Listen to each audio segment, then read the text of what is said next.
Vijay Sethupathi sir.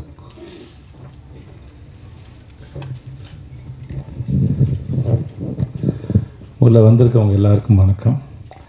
எங்களுடைய இயக்குனரும் என்னோடய ஹீரோயின் வந்து நேராக கேள்வி பதிலுக்கு போகலான்னு சொன்னதுனால ஒரு ஃபார்மாலிட்டிக்கு வழக்கமாக அவங்ககிட்ட பேசின ஒரு பழக்கத்தில் சரி நான் முதல்ல பேச ஆரம்பிச்சுட்டு அப்புறம் கேள்வி பதிலுக்கு போயிடலாம். எங்கேருந்து ஆரம்பிக்கிறதுன்னு தெரியல.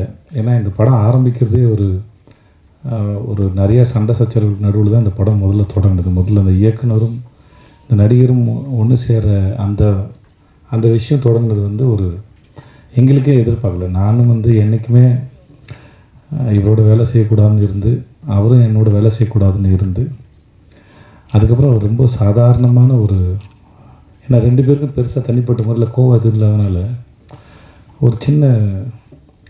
ஒரு பூ மலர்வதை போல் அந்த அன்பு வந்து அவ்வளோ நேரம் கோவம் எல்லாம் மறந்து ஒரு அன்பாக மலர்ந்து அதுக்கப்புறம் வந்து அவர் கதை சொல்லி அதுக்கப்புறம் படப்படம் எல்லாமே நடந்துருச்சு. கிட்டத்தட்ட எனக்கு அவர் 2009 தெரியும்னு நினைக்கிறேன். இல்லை சார், 2009 தெரியும்.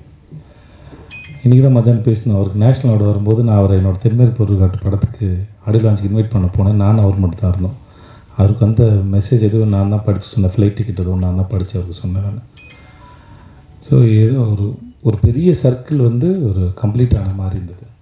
ஸோ இந்த படம் தொடங்கினது ரொம்ப அழகான அற்புதமான ஒரு அனுபவம். அப்புறம் எங்கள் ப்ரொடக்ஷன் கம்பெனி சத்யஜோதி பற்றி ரொம்ப நாள் தெரியும். ஆனால் அவங்க 3ஆம் பிறை இதெல்லாம் அவங்க பண்ணவங்க, அது அங்கே தான் தொடங்கியிருக்காங்கிறது எனக்கு பெரிய ஆச்சரியம். சார் உங்கள் ப்ரொடக்ஷனில் வேலை பார்த்ததில் எனக்கு ரொம்ப பெரிய சந்தோஷம் சார், ரொம்ப பெரிய சந்தோஷம் சார். இது வந்து இவ்வளோ படங்கள் பண்ண இந்த நிறுவனத்தோடு நான் வந்து முதல் முறை சேர்ந்து படம் பண்ணலேருந்து ரியலி ரொம்ப பெருமையாகவும் இருக்குது, ரொம்ப சந்தோஷமாகவும் இருக்குது. நாங்கள் எல்லாம் ரொம்ப சந்தோஷமாக படம் பண்ணோம் சார், ரொம்ப நன்றி அதுக்கு. அப்புறம் எங்கள் ஹீரோயின் நித்யாவோட நான் 2019 வந்து 2020 வந்து 19 அப்படின்னு சொல்லிட்டு ஒரு மலையாள படம், அதில் ஒரு சின்ன கெஸ்ட் ரோல். ஆக்சுவலாக அது ஃபீமேல் சென்ட்ரிக் ஃபிலிம்.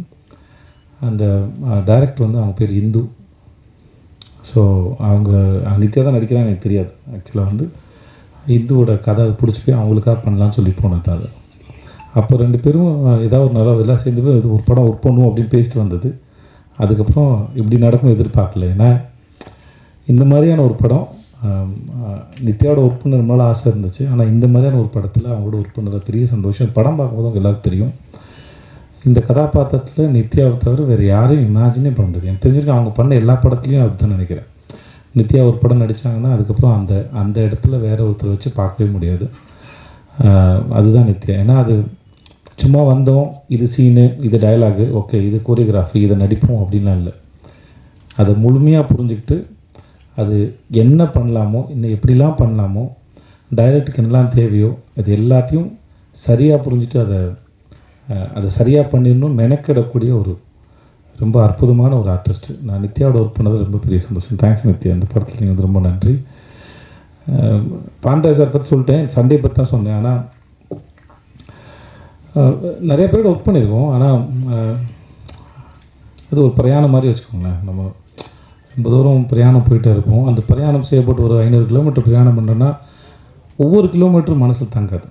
ஆனால் அது ஒரு 5-6 இடங்கள் எங்கேயாவது இலைப்பாறை இருப்போம், ஏதாவது இடத்த உட்காந்து ரசிச்சிருப்போம், எங்கேயாவது சாப்பிட்ருப்போம், எங்கேயும் சும்மா வெறும்னே இருந்திருக்கும், சில இடத்துல மேகங்கள் அழகாக இருக்க ரசிச்சிருப்போம், படங்கள் எடுத்திருப்போம். அந்த ஞாபகங்கள் மட்டும் வந்து அந்த பிரயாணத்தினுடைய மெமரிஸ். அந்த மெமரிஸ் வந்து திரும்பி ஒரு முறை நினைக்கும் போது அந்த பிரயாணத்துக்கு போயிட்டு வரலான்னு தோணும் வைக்கும். அந்த மாதிரி நான் அவரோட வேலை பார்த்தது ரொம்ப அற்புதமான பிரயாணத்தில் இருக்கக்கூடிய ஞாபகங்கள். முக்கியமான ஞாபகம் வந்து இயக்குனர் திரு பாண்டியராஜ் அவருடைய எழுத்தில் இயக்கத்தில் வேலை பார்த்தது. அஃப்கோர்ஸ் கொஞ்சம் கஷ்டமாக இருந்தாலும், அந்த மனுஷன் டார்ச்சராக இருந்தாலும், சில சமயம் இந்த சொல்லுவாங்கள்ல, இந்த இவரோட படத்தில் ஒரு பசங்க படத்தில் யாராவது பையனை அடிக்கிறதுக்கு ஆள் கூப்பிட்டு சார் ஒரு பையன் இல்லையா, அந்த மாதிரி ப்ரொடக்ஷன் கம்பெனி எங்களை அடிக்கிறதுக்கு ஆள் வச்ச மாதிரி இந்த ஆள் தான் பாண்டராஜ். அவங்க ரெண்டு பேரையும் வந்து நித்யா மேனனி விஜய் சேதுபதி வச்சு டார்ச்சர் பண்ணுங்க அப்படின்னு நினச்சா எப்படி இருக்குமோ அந்த மாதிரி தான். சும்மா சொல்கிறேன், நான் நிஜமாகவும் சொல்கிறேன். சும்மா மாதிரி நிஜமாக சொல்கிறேன், நிஜமாக மாதிரி சும்மா சொல்கிறேன். இது எப்படி சொல்கிறீங்கன்னு எடுத்துக்கோங்க. என்னன்னா படன்னு இருக்கும். ஆனால் நின்று அதை ரசித்தோம். ஷூட்டிங்லாம் முடிஞ்சதுக்கப்புறம் அது கடைசி நாள் முடிஞ்சதுக்கப்புறம் அங்கே உட்காந்து ட்ரெஸ்லாம் மாற்றிட்டு வந்து திரும்பி ஒரு 3/4 மணி நேரம் 1 மணி நேரம் உட்காந்து நாங்கள் எல்லாம் பேசிகிட்டு இருந்தோம். என்னை அதை விட்டு போகிறதுக்கு மனசு இல்லை. இன்னும் இந்த ஷூட் வந்து இன்னும் ஒரு வாரம் சும்மா ஏதாச்சும் எடுக்கலாமா அப்படின்னு தோணுச்சு. அந்த அளவுக்கு. ஏன்னா அது ஒரு பெரிய குடும்பமாக இருந்தது. எல்லாருமே சரி, தீபாக்காவாக இருக்கட்டும், சரவணன் சாராக இருக்கட்டும், ரோஹனாக இருக்கட்டும், எங்கள் தங்கச்சி ராகவர்த்தி, அவங்க பேர் என்ன சார், ரோஷினியாக இருக்கட்டும், குழந்தைங்களா இருக்கும், மகிழினி. ஆக்சுவலாக அந்த குழந்தை வந்து முதல்ல ஆண் குழந்தையா அந்த ஸ்கிரிப்டில். அவள் பேர் மகிழினி. மகிழ் வந்ததுக்கப்புறம் அதோட அவளோட சரியான சாய்ஸ்னு சொல்லி இந்த படத்தில் எங்களை ஆசீர்வதிக்க வந்த தெய்வம்னா அது மகிழினி தான் நினைக்கிறேன். இவர் பேப்பரில் எழுதுனதை எப்போ இவர் வாட்டுக்கு எழுதி வச்சுருக்காரு. இவங்க சண்டை போட்டுட்ருக்காங்க, குழந்தை தூங்குது, திடீர்னு குழந்தை முழிக்குது, திடீர்னு குழந்தை பேசுது, அப்படிலாம் ஒருத்தர் எழுதும்போது நம்மளாம் நடிச்சிடுவோம். ஒரு வயசு குழந்தை இதெல்லாம் பண்ணுன்னா எப்படி தான் எக்ஸிக்யூட் பண்ண போகிறாங்கன்னு எனக்கு பெரிய ஆச்சரியமாக இருந்தது. கேட்டேன், சார் இதெல்லாம் நடக்குமா சார், எழுதி வச்சுருக்கீங்கன்னா? எல்லாம் நடக்கும் சார், வாங்க சார் அப்படின்னு. ஏன்னா நான் பசங்க இப்படி பண்ணியிருக்கேன், எனக்கு தெரியும். நான் ஏதோ பேசுகிறாரு இப்போ, ஓகே அதெல்லாம் கொஞ்சம் வளர்ந்த குழந்தைங்க. இந்த குழந்தை எப்படி, எனக்கு பசங்க ஒன்றுலேயே ஒரு குழந்தை வந்து வீட்டுக்குள்ளே ஓடிக்கிட்டே இருக்கும்ல, நான் அந்த ஷாட் ரொம்ப ரசித்தேன். அந்த ஒரு குழந்தை வந்து அந்த கதையோ அந்த காட்சியோ வந்து ரொம்ப நிஜமானதாக உயிருள்ளதாக மாற்றேன். அந்த குழந்தை எதுலேயும் பார்ட்டிசிபேட் பண்ணாலும் பரவாயில்ல, அது சுற்றிக்கிட்டு இருக்கும்போதே வந்து அது ரொம்ப உயிருள்ளதாக மாறுது. அந்த மாதிரி மகிழ் அப்புறம் முத்துமணி மாலை 2 பேர் இருக்காங்க. முத்துமணி மாலை கூட கொஞ்சம் வளர்ந்த குழந்தை தான் அது. ஆனால் மகிழ் வந்து ரொம்ப குட்டி பாப்பா. ஆனால் இந்த கதையில் ஒரு டைரக்டர் என்னெல்லாம் எதிர்பார்த்தாதோ அது அத்தனையும் ரொம்ப அழகாக பண்ணால், ஒரு ஸ்டேஜில் எங்களை புரிஞ்சுக்கிட்டா, ஓகே இந்த ஷார்ட் எடுக்கிற நேரம் மட்டும்தான் இவங்க கூட இருக்கணும் இல்லையா, மற்ற நேரம் நான் எங்கள் அப்பா கூட இருந்துக்கலான்னு. பட் அந்த குழந்தை வந்து நித்யாவோடையும் தீபா கூட ரொம்ப பெட்டாக இருந்தது. என்னை பார்த்து கொஞ்சம் பயப்படும். மகிழ் வந்து இந்த படத்துக்கு வந்து எங்களுக்கு வந்து எங்களையும் எங்கள் தயாரிப்பாளரையும் படம் பார்க்குறவங்க எல்லாரையும் கண்டிப்பாக மகிழ்விக்கக்கூடிய ஒரு அவள் வர சீன்லாம் வந்து உங்கள் எல்லோரும் ரொம்ப பிடிக்கும். அது அவ்வளோ உயிரோட்டமாக இருக்குன்னு நம்புகிறேன். அப்புறம் எங்கள் தனித்தனியாக பாராட்டினா இல்லை சொல்லணுன்னா, எங்கள் டீமில் வந்து அவ்வளோ பெரிய ஆக்டர்ஸ் இருக்காங்க. செம்மன் வினோத் சார், அப்புறம் அவங்க ஒய்ஃபாக நடித்தாங்க, அவங்க பேர் ஜானகி மாரியோ. அவங்க இப்படி படத்தில் வந்துட்டு போகிற, இப்போ இன்ட்ரடியூஸ் பண்ண அந்த நாகப்பாம்பு வினோத் சாகர் எல்லாருமே சரி, படத்தில் இருந்த எல்லாருமே இந்த படத்தை ரொம்ப, யோகி பாபு சார் எல்லாருமே சரி இந்த படத்தை ரொம்ப பிரமாதமாக பண்ணியிருக்காங்க அவங்க வேலையை. இது நாங்கள் டப்பிங் பார்க்கும்போது ரொம்ப ரசித்தோம். படம் ஷூட் பண்ணிட்டு இருக்கும்போது நிறைய பேர் வந்து சொன்னாங்க இது எங்களோட கதையை பார்க்குற மாதிரி இருந்தது. ஸோ படம் பார்க்குறவங்களுக்கும் அப்படி தான் இருக்கும் நாங்கள் நம்புகிறோம். ஸோ ஜூலை 25 ரிலீஸ் ஆகுது. முக்கியமாக சனா எதிர்பார்க்கல. நான் வந்து ஒரு ஆல்பமே வந்து இவ்வளோ சிறப்பாக பண்ணி தருவாருங்கிறது வழக்கமாக பண்ணுறது தான். பட் நம்ம படம்னு வரும்போதில் கொஞ்சம் எல்லாம் சரியாக அமைஞ்சுன்னு ஒரு பயம் இருக்கும். பட் சனா வந்து இந்த படத்தை வந்து ரொம்ப பிரபலமாக பண்ணி கொடுத்தாரு. கேமராமேன் சுகுமார், ஆர்ட் டைரக்டர் வீரசுமர், முக்கியம் ஃபைட் மாஸ்டர் கலை. எனக்கு அந்த பையனை வந்து 2019 தெரியும். எல்லா ஃபைட்டையும் சூப்பராக பண்ணி கொடுத்தாங்க கலை. அப்புறம் பாபா பாஸ்கர். ஸோ இது ஒரு ஃபுல் பேக்ட் என்டர்டெய்னர். படம் பார்க்கும்போது கண்டிப்பாக எல்லோரும் ரொம்ப என்ஜாய் பண்ணுவீங்க அப்படின்னு நாங்கள் முழுமையாக நம்புகிறோம். ஜூலை 25 ரிலீஸ் ஆகுது, தியேட்டருக்கு வந்து பாருங்கள். ரொம்ப நன்றி, தேங்க்ஸ் ஸோ மச். நாயகி நித்யா மேனன்.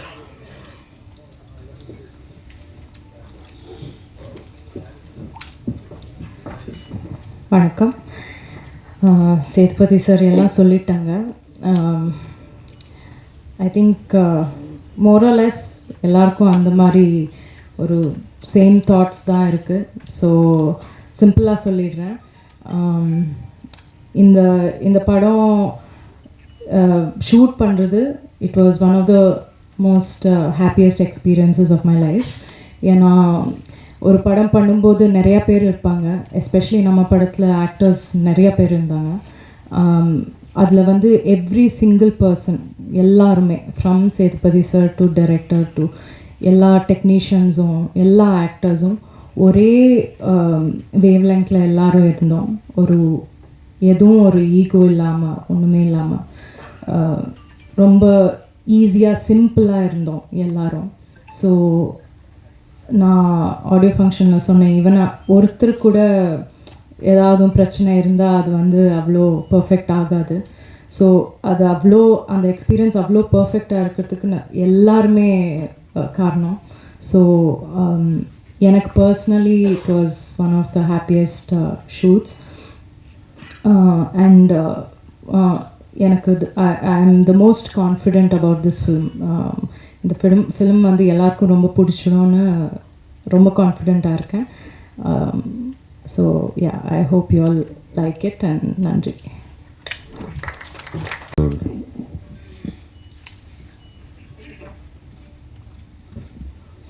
எல்லாருக்கும் வணக்கம். அதான் சரி, ஸ்ட்ரெயிட்டாக கேள்வி போயிடலாமே அப்படின்னு இயக்குனர் வந்து இல்லை எனக்கு இன்னும் பேசுனது தான்ட்டார். அதனால் நாங்கள் நடிகராக தான் இன்றைக்கி வந்திருக்கோம். ரொம்ப நாள் ஆச்சு மீடியாவை சந்தித்து, கிட்டத்தட்ட ஒரு 3 வருஷத்துக்கு மேலே ஆச்சு. உங்களை சந்திக்கிறதுல எனக்கு ரொம்ப சந்தோஷம். தலைவன் தலைவி அந்த டைட்டில் தோன்றியது ஒரு அழகானது, கதை தோன்றியதுமே ஒரு அழகான நிகழ்ச்சி, அது அழகான சம்பவம். அது ஒரு உண்மை கதையிலிருந்து எடுத்து பண்ணியிருக்கேன். என் பையனுடைய பிறந்த நாளுக்காக ஒரு குலதெய்வம் கோயிலுக்கு போகும்போது நான் சந்தித்த 2 கேரக்டர், அதுதான் ஆகாச வீரன், பேரரசி. பார்த்ததை அப்படியே எடுத்தால் படமாகவே எடுக்க முடியாது. ஆனால் இப்படி இருந்தால் எப்படி இருக்கும் அப்படிங்கிற அந்த ஒரு கேள்வி தான் இந்த கேரக்டர். அதை எழுத ஆரம்பித்தேன். சும்மா ஒரு சிம்பிளாக ஒன்று எழுதலாம், ஒரு சிம்பிளான ஒரு இதுவாக எழுதலாம் அப்படின்னு அது எழுத அது வேறு ஒன்றா மாறிச்சு. அது எழுதும்போது தான் ஆகாச வீரனுடைய அந்த கேரக்டருடைய வேல்யூ இருக்குல்ல. ஏன்னா சிரிக்க வைப்பான், அழுக வைப்பான், டார்ச்சர் பண்ணுவான். இவன் என்ன கேரக்டர்னே சொல்ல முடியாது. ஒரு ஹீரோ கேரக்டர்னால் ஒரு ஆர்க் இருக்கும்ல, நூல் பிடிச்சது மாதிரி போகணும், இப்படி தான் இருக்கும் அப்படின்னு ஒரு ஆர்க்கும். எந்த ஆர்க்குமே இல்லாத ஒரு கேரக்டர் தான் ஆகாச வீரன். அது எல்லா ஹீரோவுமே பண்ணிட முடியாது.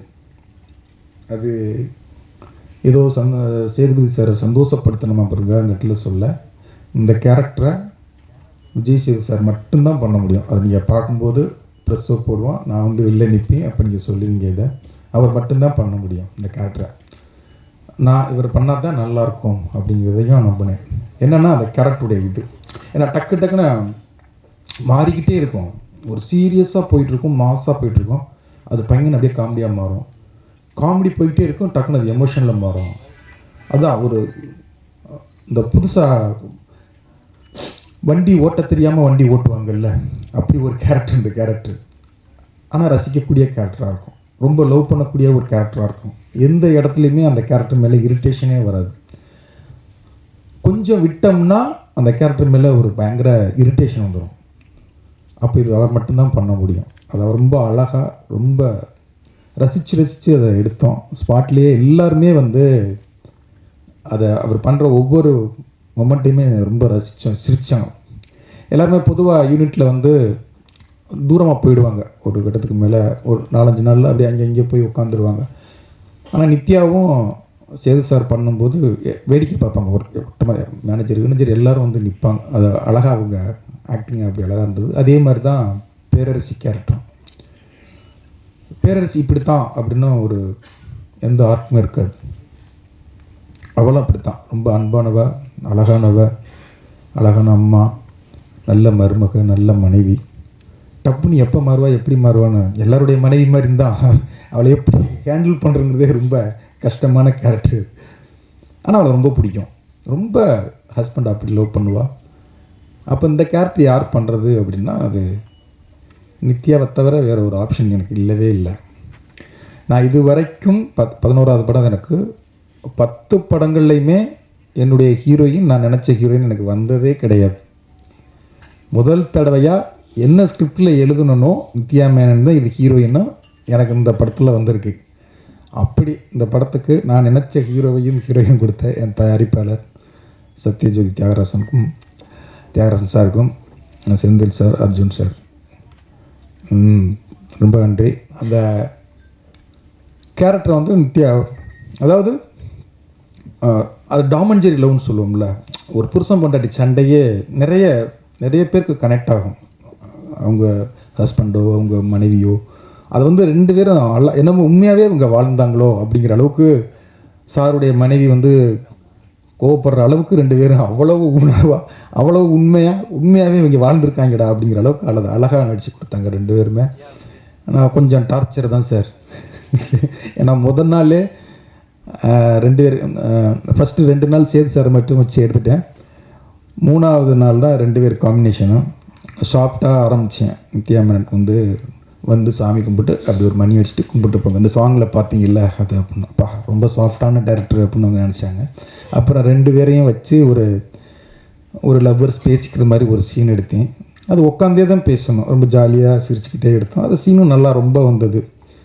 படம் ஃபுல்லாக அப்படி தான் இருக்கும் அப்படின்னு நினச்சாங்க. அப்புறம் கொஞ்சம் ஷிஃப்டிங் அப்படின்னு நல்ல வெயில், அந்த ஒரு டாப் ஆங்கிளில் பார்த்துருப்பீங்களா, ஒரு பாறைக்கு நடுவில் பள்ளமாக இருக்கும். கொஞ்சம் தடுமாறுனா அங்கிட்டு போய் விழுந்துடணும், இல்லை இங்கிட்டு விழுந்துடணும். அவ்வளோ ஒரு ரிஸ்க்கான இடம். அது நடுவில் பைக் ஓட்ட விட்டேன். அப்படியே பார்த்தாங்க, இதுலேயே சார் வண்டியை ஓட்டணும் அப்படின்னு. இதுக்கு பின்னாலே உட்காரணும் அப்படின்னா நல்லா உட்காரணும். அந்த சாங்கில் இருக்கும். அது கொஞ்சம் என் மூடு இது தான் அப்படின்னு உங்களுக்கு முகத்தை காமிச்சேன். சரி இதை முடிச்சுட்டு விட்டுருவார் போல, ஏன்னா 4:30 ஆயிடுச்சு அதை எடுத்து முடிக்கும்போது. சரி ஃபஸ்ட்டு நாள் கொஞ்சம் மூடாகவே நல்லா நிறைய எடுத்துட்டோம், விட்டுருவார் அப்படின்னு நினச்சாங்க. பக்கத்தில் யானைமலை இருக்குது, கொஞ்சம் மேலே ஏறுமா நல்லாயிருக்கும் அப்படின்னா, இது இன்னொரு நாள் எடுத்துக்கலாமே அப்படின்னாங்க. இல்லை அடுத்தலாம் கூட்டம் வந்துடும், ஷூட்டிங் எடுக்கும் தெரிஞ்சு, இப்போ நான் ஃப்ரீயாக எடுத்து வந்துடலாம், பர்மிஷன் நைட் தான் இருக்குது. சரி நீ ஏறினா மலை ஏறிக்கிட்டு இருக்கான். ஒரு 1 ஹவர் ஏறலாம், ஒரு 45 நிமிஷம் இருக்குமா. அது ஏறிட்டு அது எடுத்துட்டோம், நினச்சது எல்லாத்தையுமே எடுத்துட்டோம். ஏன்னா ஃபஸ்ட்டு நாளே இப்படி வச்சு பண்ணுறீங்க அப்படின்னாங்க. இல்லை மைண்ட் செட் ஆகிக்கிங்க, இதை நான் ஃபஸ்ட்டு நாளே எப்போவுமே நான் ஆர்டிஸ்ட்டுக்கு மைண்ட் செட் பண்ணிடுவேன், இதுதான் இப்படி தான் எடுக்கணும் அப்படின்னா. ஆனால் அது 70 நாளும் அதுதான். ஃபஸ்ட் நாள் எப்படி ஓடணுமோ அதே மாதிரி நான் ஓடிக்கிட்டே இருக்கும்போது கொஞ்சம் யாராவது நடந்தால் எனக்கு கோவம் வரும். அந்த கோவத்தை தான் நான் இதுவாக காமிச்சிருப்பேன். அப்படி காமிச்சிருந்தேன், சாரி சார். அதே மாதிரி தான் தயாரிப்பாளர் செயலையும் அந்த மாதிரி தான். நான் ஏதாவது இதுவானா டக்குன்னு செந்தில் சாருக்கு ஃபோன் அடிச்சு, சார் அது நடக்கலை சார், ஏன் சார் நடக்கலை அப்படின்னு சொல்லி கோவப்படுவேன். என்னென்னா அந்த படம் நல்லா வரணும், அந்த சொன்ன பட்ஜெட்டுக்குள்ளே முடிச்சு கொடுத்துடணும். எனக்கு என்னென்னா அந்த சொன்ன வார்த்தையை காப்பாற்றணும். இத்தனை நாள்னா அத்தனை நாளைக்குள்ளே முடிச்சிடணும், இந்த பட்ஜெட்னா இந்த பட்ஜெட்டுக்குள்ளே முடிச்சிடணும், ஆர்டிஸ்ட்டுக்கு இத்தனை நாள்னா அத்தனை நாளைக்குள்ளே முடிச்சிடணும். திருப்பி இன்னொரு 10 நாள் கிடைக்குமா, இன்னும் ஒரு 5 நாள் கிடைக்குமா, இன்னொரு அது தேவையில்லாத இது வரும். அதுக்காகத்தான் என்னுடைய வேலையை நான் கரெக்டாக பண்ணணும் அப்படிங்கிறது மட்டும்தான். மற்ற எல்லாருமே பயங்கரமாக லவ் பண்ணுற ஒரு கேரக்டர் தான். உண்மையிலே இது ரொம்ப சந்தோஷமாக இந்த படம் முடியும் போது, எப்போவுமே ஒரு படம் முடியும் போது எப்படா முடிக்கலாம், அடுத்த படத்துக்கு போகலாம்னு ஆர்டிஸ்ட்டுக்கு ஒரு மனநிலை வந்துடும், இல்லை டெக்னீஷியனுக்கும் வந்துடும். ஆனால் இந்த படத்தில் என்னன்னு தெரில, 75 நாள் நாங்கள் பிளான் பண்ணோம், 71 72 நாள் எடுத்தோம். 2 பேருமே கெஞ்சுறாங்க, சேது சாரும் நித்யாமா, ப்ளீஸ் இன்னும் 2-3 நாள் எடுங்க, தயவுசெய்து பிரேக்கப் இது ஷெட்யூலை முடிச்சிடாதீங்க ப்ளீஸ், ஏன் அவசரப்படுறீங்க, நம்ம 75 நாள் தானே ஷெட்யூல் கொடுத்துருக்கோம், இன்னும் மெதுவாக எடுக்கலாம், இன்னும் நம்ம எல்லோரும் ஒன்று சேர்ந்து இருக்கலாம். என்னென்னா அது உண்மையாகவே எனக்கு அது கடைக்குட்டி சிங்கம் படத்தில் அந்த ஃபீல் கிடச்சது. அது எல்லாருமே ஒரு குடும்ப ஆட்கள் மாதிரி அப்படியே இதுவாகிடுவாங்க. அந்த ஃபீல் இந்த படத்தில் அதை விட அதிகமாகவே கிடச்சிது. ஒன்றாவே உட்காந்துருப்போம், ஒன்றா சாப்பிடுவோம். சார் பரோட்டா போடுவார், அதில் ரிஸ்க்கான பரோட்டா போடுவார், சாக்லேட்டு பரோட்டாம்பார், அது என்ன சார் வாட்டர்மெலன் பரோட்டான்னு கொடுப்பாரு. நாளைக்கு ஷூட்டிங் இருக்கே, அதை சாப்பிட்றதா வேண்டாமான்னு பயம் இருக்கும், சாப்பிடுங்க நல்லா இருக்கும் அப்படிம்பாரு. அப்புறம் ஒவ்வொன்றும் ஒவ்வொரு வெரைட்டியாக கண்டுபிடிச்சிக்கிட்டே இருப்பார். அவன் பரோட்டா கண்டுபிடிச்சா கூட அவ்வளோ வெரைட்டி கண்டுபிடிச்சிக்க மாட்டார். அதை சாப்பிட்றதுக்கு ஒரு கூட்டம் ரெடியாக இருக்கும், வாங்கடா அப்படின்னு சொல்லி இது பண்ணிவிடுவார். அது சந்தோஷம், ரொம்ப சந்தோஷம். அதே மாதிரி இந்த குழந்தைகளாக இருக்கும், ஒவ்வொரு கேரக்டர் எல்லாருமே யோகி பாபுலேருந்து எல்லாத்தையும் ஒவ்வொரு ஆளையும் சொல்லணும்.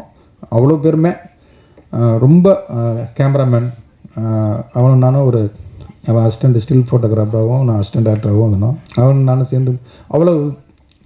நித்யா தான் கேட்டாங்க, உங்களுக்கு ஃபஸ்ட்டு படமா அப்படின்னாங்க. ஆமாம் அப்படின்னு. அப்படி தெரியலையே அவ்வளோ, ஏன்னா 2 பேரும் ஓடிட்டே இருப்பாங்க, லைட் பண்ணுறது தெரியாது, எடுக்கிறது தெரியாது, அவ்வளோ ஸ்பீடாக ஓடிட்டே இருப்பான். அதே மாதிரி எடிட்ரு பிரதீப்னு சொல்லி கதைகளில் நான் லான்ச் பண்ணேன். இன்றைக்கி அவன் விஜய் சார் வரைக்கும் வந்திருக்கான். இந்த படத்தில் ட்ரெய்லர் பண்ணியிருக்கான், அது கொஞ்சம் ட்ரெய்லருக்கு டைம் ஆச்சு, இல்லைன்னா இன்றைக்கே ஸ்க்ரீன் பண்ணியிருப்பான். அவ்வளோ அழகாக பண்ணியிருக்கான். அதே மாதிரி ஆர்ட் டைரக்டர், ஃபைட் மாஸ்டர் சூப்பராக 4 நாள் பிளான் பண்ண ஃபைட்டை 2 நாள்லாம் எடுத்திருக்கான். அது அவருடைய அந்த கிளாரிட்டி, அவ்வளோ சூப்பரான ஒர்க் அவர்கிட்ட. அதே மாதிரி முதல் தடவையாக சனாவும் நானும் வேலை பார்த்துருக்கோம். எனக்கு ரொம்ப பிடிக்கும் சனாவோட. ஒவ்வொரு தடவையும் இடையில் பசங்க 2 கூட நாங்கள் போய் பேசணும். அது சரியாக செட் ஆகலை. இந்த படத்தில் வந்து 5 சாங் பண்ணியிருக்காரு. 5 சாங்குமே ரொம்ப நீங்கள் கேட்டிங்கன்னா உங்களுக்கு தெரியும். இப்போ 2 சாங் தான் கேட்டிருக்கீங்க. ரொம்ப அவ்வளோ பெஸ்ட்டு ஆல்பமாக இருக்கும். கண்டிப்பாக என்னுடைய படங்களில் இது ரொம்ப முக்கியமான ஆல்பமாக இருக்கும். 5 தீம் போட்டிருக்காரு. அதில் 4 சாங்கு விவேக் பண்ணியிருக்காரு, 1 சாங்கு கார்த்திக் நேத்தா எழுதியிருக்காரு. அந்த கார்த்திக் நேத்தா எழுதின சாங் வந்து எனக்கு வந்து கேடி பில்லா கில்லாடி ரங்காவில் வந்து இந்த இன்றைக்கும் அந்த அப்பா சாங்கு தெய்வங்கள் எல்லாம் தோற்றி போகும் அந்த சாங்கு நான் முத்துக்குமார் எழுதி இன்னமும் நிறைய பேர் அந்த சாங்கை சொல்லுவாங்க. இந்த படத்தில் ஒரு கணவன் மனைவிக்கான ஒரு சாங்கு எழுதியிருக்கோம். அது அன்றைக்கி ஈவன் டியூன் போடும்போது நான் அழுதேன். எனக்கு என்னை அறியாமல் எங்கள் அப்பாவை நினச்சி நான் அழுதேன். அதே அளவுக்கு இந்த சாங்கை வந்து அதை டியூன் கேட்கும்போதும் அவ்வளோ அழகாக இருந்தது. அது லிரிக்ஸை வந்து இதுங்கும்போது அந்த சாங்கை கேட்கும்போது என்னை அறியாமல் பல பலன்னு நான் கொட்டினேன், அழுதேன். அது அப்புறம் எடிட் பண்ணுறதுக்காக எடிட்டருக்கு அனுப்பினேன். அவன் சொன்னான், சார் சாங்கை கேட்கும்போதே அழுக வந்துடுச்சு சார் அப்படின்னா.